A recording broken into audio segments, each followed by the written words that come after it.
teaching the open class here in Colorado Springs from 7 to 8. The thing that we were talking about was resisted release. So making sure that when we start off with connection, we start off with leverage, making sure that our arms are a little bit more open so we're accessing our shoulder blades, right? Making sure that when we go into leverage, we're pushing away from the balls of our feet into our shoulders to make sure that we gain leverage, right? You don't want to snap at the hips. You also don't want to try to arm and disengage from your own shoulders, because then that leads to a lot of this here. And when we start for our dance, right, making sure that you're pushing from the foot, releasing the other foot, and then pushing along the track to make sure we start momentum.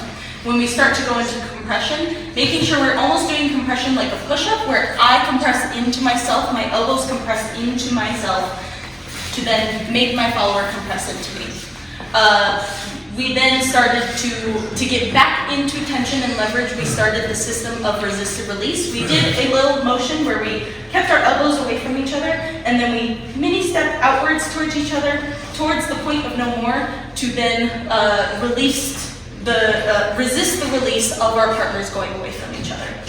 The way we applied this is making sure that when we go into a slingshot, so leaders, I step back, I strike, and then we ease into each other, right? Followers, you're gonna step forward 1, step 2, and then strike with us. And we're gonna ease away from each other. The way that we get this ease away from each other is resisted release, right?